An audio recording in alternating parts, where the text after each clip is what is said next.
Saïd Afifi est un jeune artiste visuel marocain, lauréat de l'Institut national des beaux-arts de Tétouan en 2008, et puis lauréat du Frénois, le Studio national des arts contemporains en France, qui est un post-diplôme qui mêle à la fois sciences, arts et nouvelles technologies.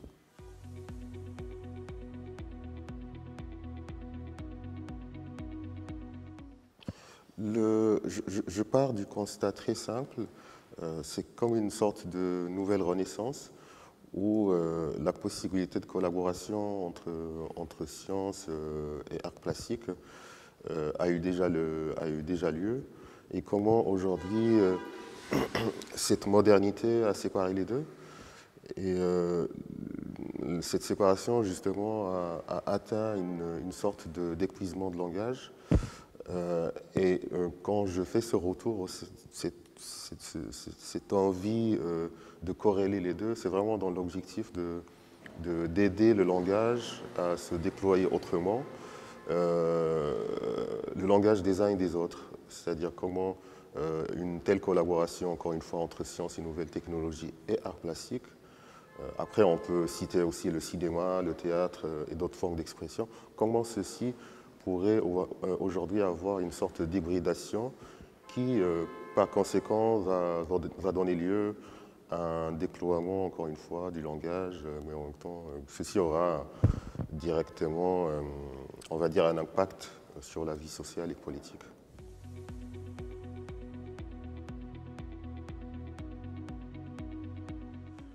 Je pense que si on fait flashback au Médicis ou à la Renaissance, la collaboration entre ces formes d'exercice était toujours là. Mais à un moment donné, on n'a pas su comment ces activités, ces domaines se sont séparés. Et je pense que oui, certainement, il va falloir éventuellement qu'il y ait un lien des fois évident, parfois de loin, mais il faut qu'il y ait, enfin, j'estime ce que je pense, moi, je pense que c'est très important qu'il y ait un lien entre tous ces domaines.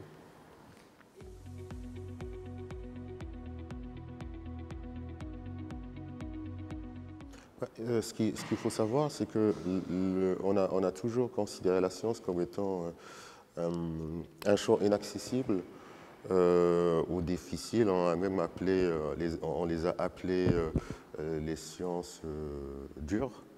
Mais en fin de compte, j'estime que c'est une activité qui pourrait avoir beaucoup de similitudes avec les arts, parce qu'on part quasiment du même point de départ. Après, bien sûr, la charte scientifique est beaucoup plus différente de l'art, mais on prend quand même un bout de chemin pareil ensemble, qui va par la suite, encore une fois, se diverger en fonction de la finalité de chacun. Mais je pense qu'on est tous poussés ou motivés par une sorte d'intuition qui va puiser dans le champ des arts plastiques, qui va puiser de l'histoire de l'art et de l'histoire des civilisations. Mais dans la science, on va puiser directement dans les mathématiques, les physiques, etc., etc. Donc c'est beaucoup plus étroit comme champ d'activité. Mais j'estime quand même, encore une fois, que le point de départ reste le même. C'est-à-dire, qu'est-ce que c'est que ce monde? On a tous la même question qui est très initiale, très enfantine. Pourquoi le ciel est bleu? Pourquoi la terre est comme ça? Pourquoi ceci, cela? Et de là, bien sûr, il y a une intuition qui va se déployer, qui va se développer de façon, on va dire, similaire, sans qu'il y ait de préoccupation de la finalité, on va dire.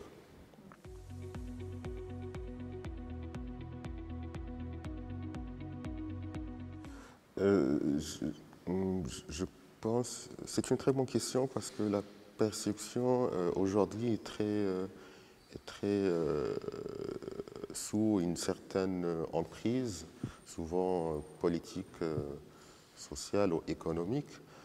Mais justement, lorsque moi je m'intéresse à la science ou aux moyens d'observation scientifique, je tente de ramener comme ça une nouvelle couche de lecture au paysage qui va éventuellement donner lieu à une perception très personnelle. C'est-à-dire, je parle souvent de l'exemple de l'invention du microscope au XVIIe siècle, qui nous a révélé des univers qu'ils étaient toujours là. C'est-à-dire, on était plus dans l'ordre de la découverte que de la création. Et je pense que l'art, aujourd'hui, a beaucoup à apprendre de ces moyens d'observation. Et ce phénomène de perception du paysage, il pourrait éventuellement rejoindre des problématiques telles que quel est le rapport entre le visible et l'invisible. C'était une question très, très vieille dans l'histoire de l'art. Qu'est-ce que c'est que l'invisible aujourd'hui? Mais du moment où on invente un outil d'observation, bah, automatiquement on a un invisible qui se révèle, mais un invisible qui échappe à toute emprise intellectuelle et qui ramène vraiment à la perception tout à fait pragmatique, mais poétique aussi. Et je pense que ce pragmatisme est là tout intérêt aujourd'hui à entretenir un débat avec l'intuition et avec le poétique aussi.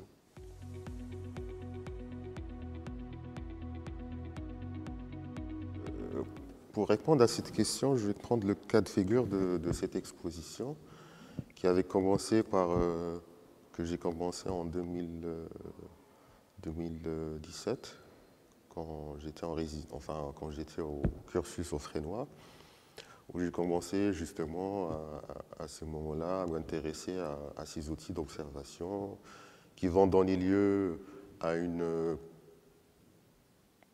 je vais avoir la chance de bénéficier d'un soutien d'un laboratoire de recherche, le laboratoire du CNRS à Marseille, où pour la première fois, je vais avoir accès à leurs outils d'observation.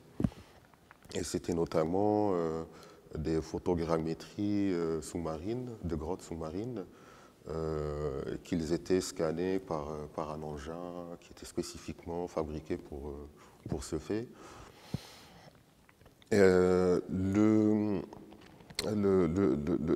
Encore une fois, je pars souvent de ce que je vois pour donner lieu à une nouvelle révélation du monde.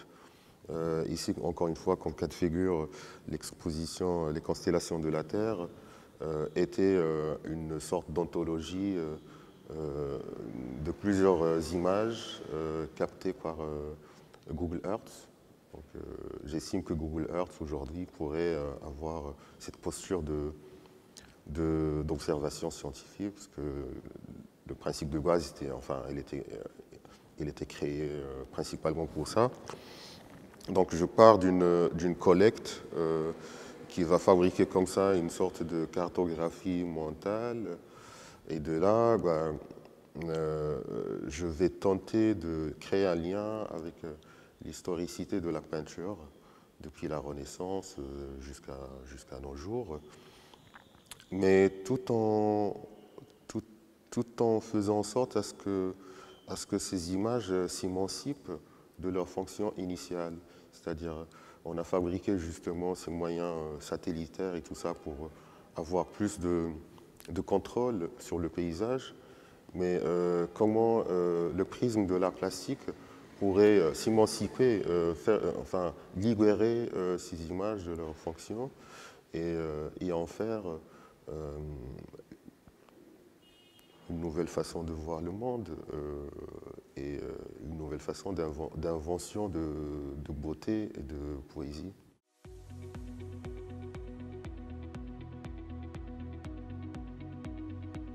la peinture ici, elle a plus une posture du dessin. C'est-à-dire moi, j'ai une pratique plus axée essentiellement sur le dessin. Mais c'est la première fois où je vais me dire qu'est-ce que la peinture pourrait ramener comme couche de perception dans le même débat de l'art, la science et nouvelles technologies. Comment la peinture, qu'on connaît tous son évolution à travers l'histoire, comment aujourd'hui va pouvoir bénéficier de tout ce progrès pour encore une fois nous révéler une nouvelle façon de générer de la poésie, de générer de la beauté. Moi, ce qui m'intéresse, c'est vraiment qu'est-ce qu'on voit et comment on voit. Si à la Renaissance, on a inventé la perspective, on a inventé les reliefs et le drapé. Aujourd'hui, ce qui est essentiel dans la peinture, ce qui pourrait éventuellement être essentiel, c'est ces 6 outils scientifiques qui observent le monde. Et c'est comme si on est en train de fabriquer de façon étroite une sorte de nouvelle renaissance, finalement qui n'engage que moi. Hein. Je prétends absolument pas bouleverser ou chambouler l'histoire, mais enfin, je fais des gestes à mon échelle qui me semblent essentiels aujourd'hui.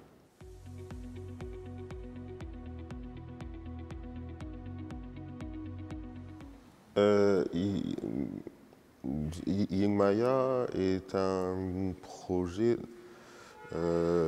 D'ailleurs, Yingmaya, littéralement, est la déesse des océans dans la culture africaine. Donc, c'est elle, dans le mythe africain, c'est elle qui a inventé les fonds sous-marins. Et il s'était autoproclamée gardienne des océans. Très certainement, nous, en tant qu'Africains, on a un lien très puissant, très emblématique avec les fonds sous-marins, notamment par les flux de migration dans la Méditerranée, tout ça. Donc on a en quelque sorte une vision un peu presque cauchemardesque des fonds sous-marins. Moi, de base, je voulais partir de ça, qui est presque un drame ou une tragédie, pour pouvoir encore une fois fabriquer un paysage de beauté, un paysage de poésie. Et justement, c'est la première fois, ce projet m'a permis pour la première fois d'avoir le soutien d'un laboratoire qui va encore une fois m'offrir des grottes scannées dans la Méditerranée. J'ai pris tout ça, j'ai fabriqué une sorte de matrice comme ça dans laquelle on rentre en immersion avec un rythme, on va dire, très contemplatif, très méditatif et poétique.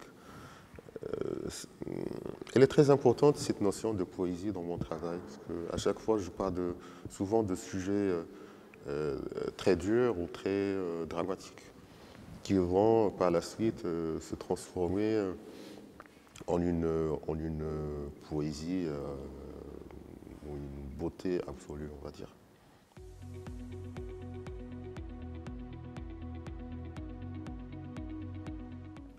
Absolument, absolument, absolument.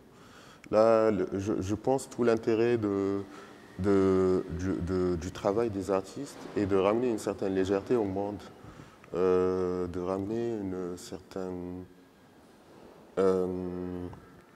un certain désir du vivre ensemble, sans qu'il y ait d'influence, on va dire, politique sur le phénomène. C'est-à-dire les artistes, ils partent souvent, encore une fois, d'une intuition qui va être vérifiée par la suite. Ici, en l'occurrence, la peinture, la peinture, elle a cette faculté d'apaisement, de contemplation par essence. Et donc, c'est une.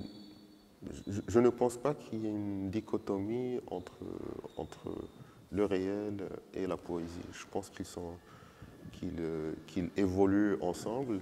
Ils ont certainement des points de convergence, ils ont aussi des moments de divergence, mais je pense qu'ils prennent les deux le même timeline.